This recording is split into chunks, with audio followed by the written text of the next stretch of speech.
Este é o primeiro domingo de abril e nós iremos iniciar uma nova série de sermões, todos relacionados à Páscoa. Nós queremos nos preparar para esse período e queremos que você se prepare também para comemorarmos esse marco do cristianismo.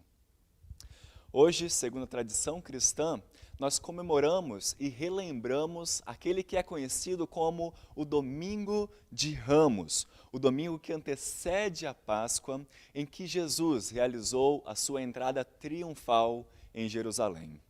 E esse é um episódio tão importante da vida de Jesus que ele é relatado em todos os 4 evangelhos da Bíblia. E hoje eu quero ler com você para refletirmos brevemente sobre o que o evangelista João relata. Acompanhe comigo a leitura do Evangelho de João, capítulo 12, verso 12 a 19. Diz assim a palavra do Senhor.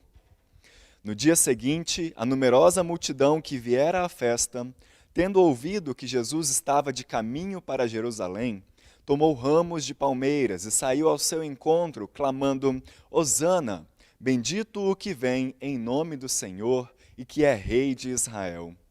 E Jesus, tendo conseguido um jumentinho, montou, segundo está escrito: Não temas, filha de Sião, eis que o teu rei aí vem, montado em um filho de jumenta. Seus discípulos, a princípio, não compreenderam isto.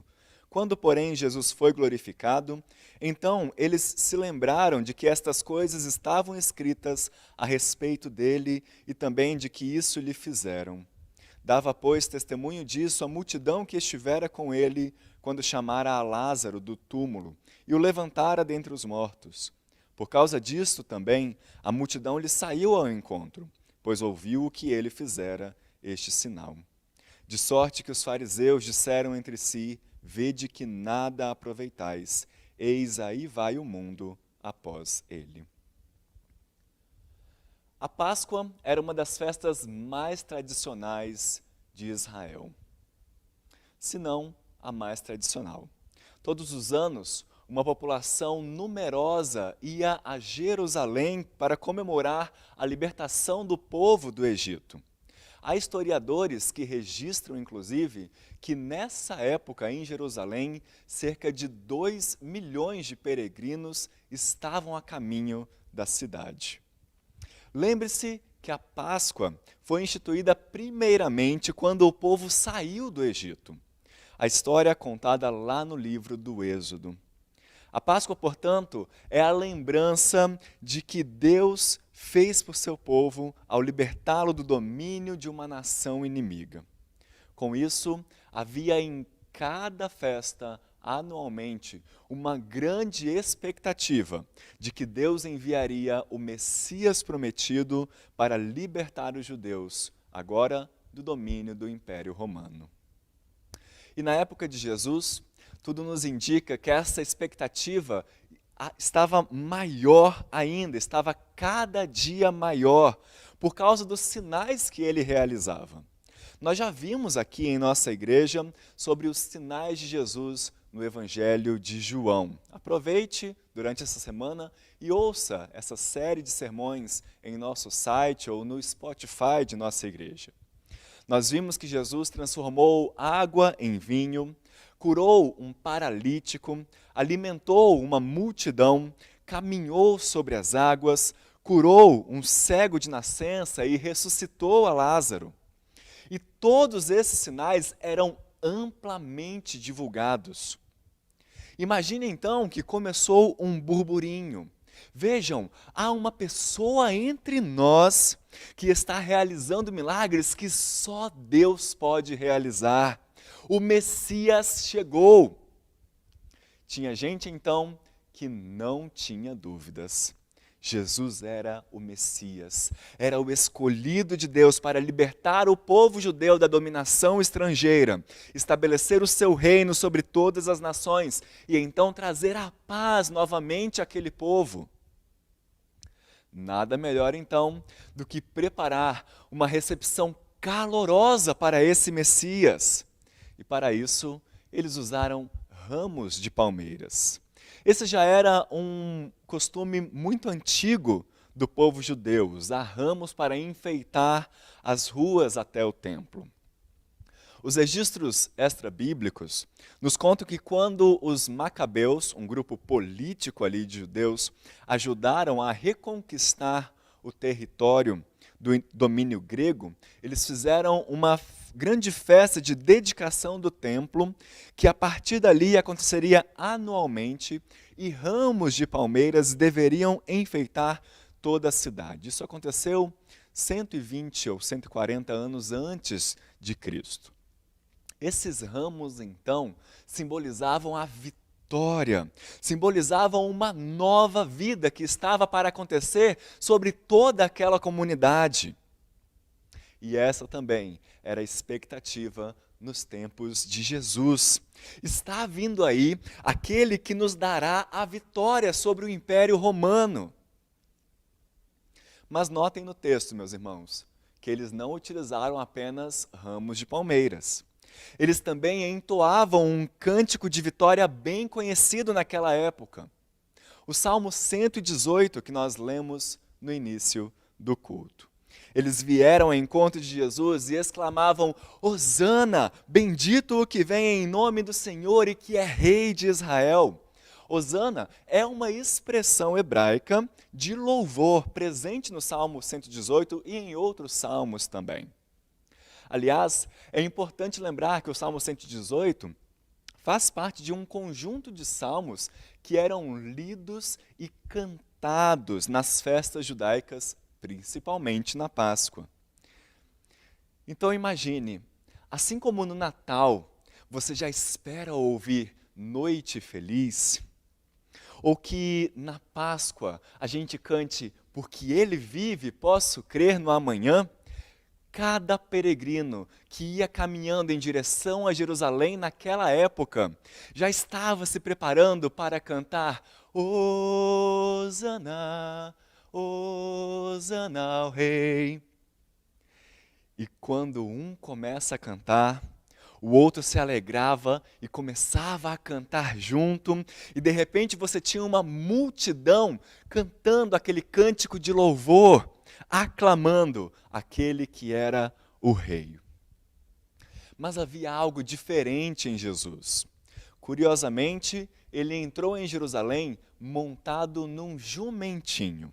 Algo completamente inesperado para alguém que estava sendo proclamado rei de Israel. Ora, mesmo já naquela época, o esperado era que um rei entrasse com a sua caravana montado num cavalo, simbolizando a vitória sobre os inimigos, seguido pelo seu exército. O cavalo sempre esteve associado às conquistas militares. Por que então Jesus entra montado num jumentinho? Primeiro, como o próprio João indica aqui no seu texto, para cumprir uma profecia. Uma profecia feita 400 anos antes pelo profeta Zacarias, que escreveu: Alegra-te muito, ó filha de Sião, exulta, ó filha de Jerusalém, eis aí vem o teu rei, justo e salvador, humilde, montado em um jumento, num jumentinho cria de jumenta. Segundo, para mostrar que ele não viria como todos esperavam, trazendo batalhas, trazendo conquistas, trazendo guerras, mas veio trazendo a paz, veio sendo humilde.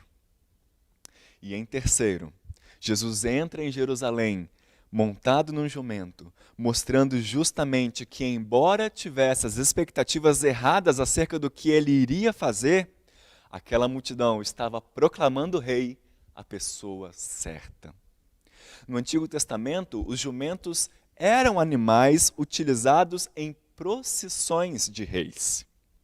Quando Salomão se tornou rei, por exemplo, ele entrou em Jerusalém montado num jumento que pertencia a Davi.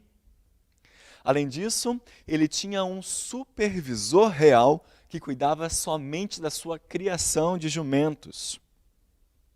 Então percebam, Jesus está aceitando a expectativa messiânica que a multidão tinha a respeito dele, mas corrigindo essa expectativa, mostrando que ele não viria como um rei conquistador, mas como um Messias humilde, como o servo sofredor de Isaías 53. O rei triunfante que estava sendo aclamado era o rei humilde, montado num jumentinho. Ele não tinha carruagens, nem cavalos de guerras.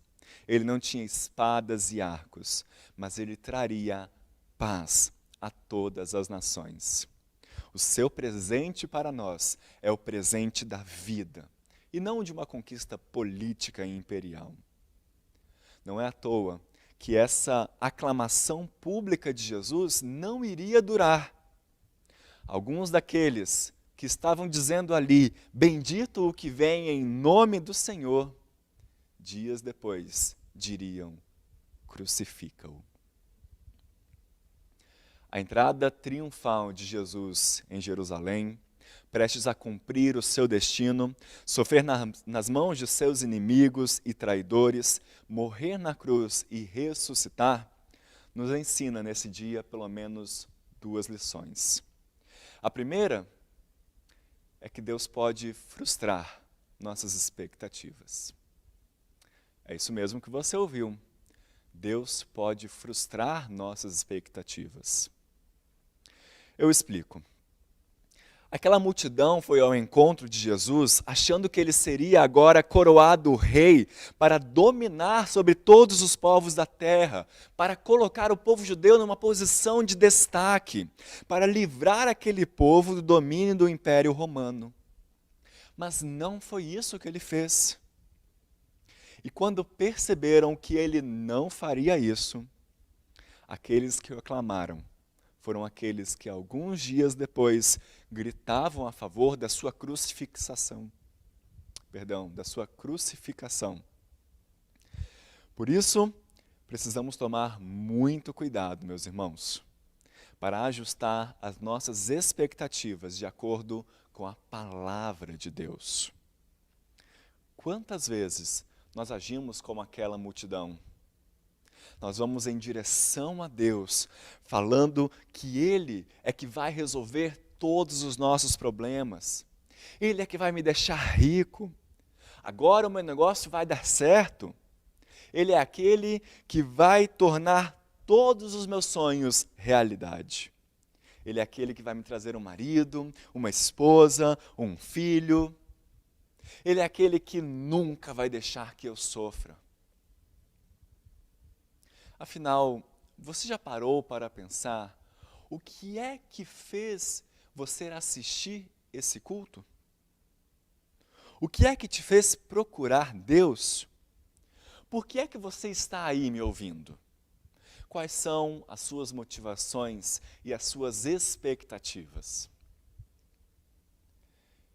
E se essa expectativa for frustrada? O que é que você vai fazer? É comum que cada um procure formar o seu conceito de Deus. O problema é que quando a decepção chega, suas expectativas que eram frustradas, que eram equivocadas, se tornam frustradas então. Somente voltando à palavra de Deus, meus irmãos, nós podemos ter as nossas expectativas equilibradas, porque ela é inspirada por Deus e nos informa como Deus age em nossa redenção e em nossa história.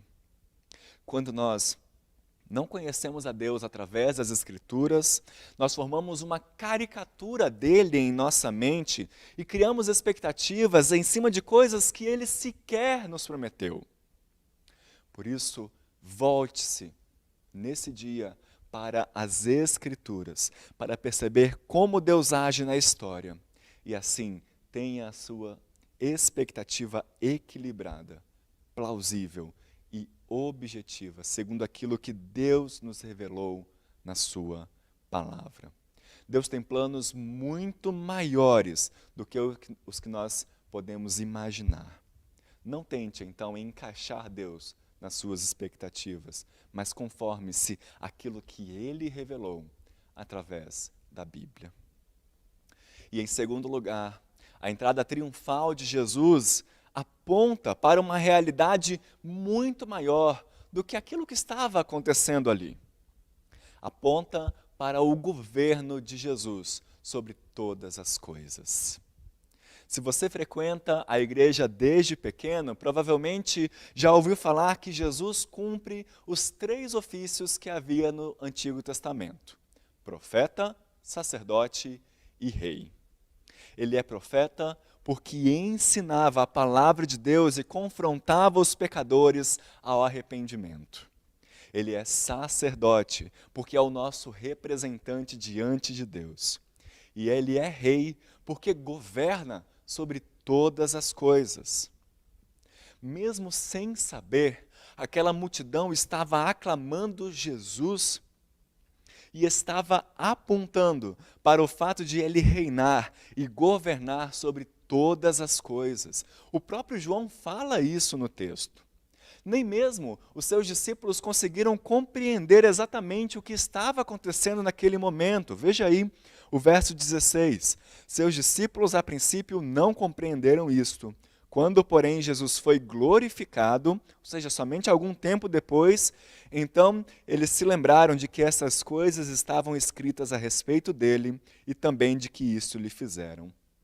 Ou seja, somente depois que Jesus ressuscitou e subiu aos céus, através da ação do Espírito Santo, os discípulos se lembraram do que aconteceu e entenderam que a entrada triunfal de Jesus em Jerusalém apontava a preparação de Jesus para receber todo o poder e todo o domínio das mãos de Deus Pai. E essa preparação era a mais controversa possível. Ele fez isso sofrendo e morrendo.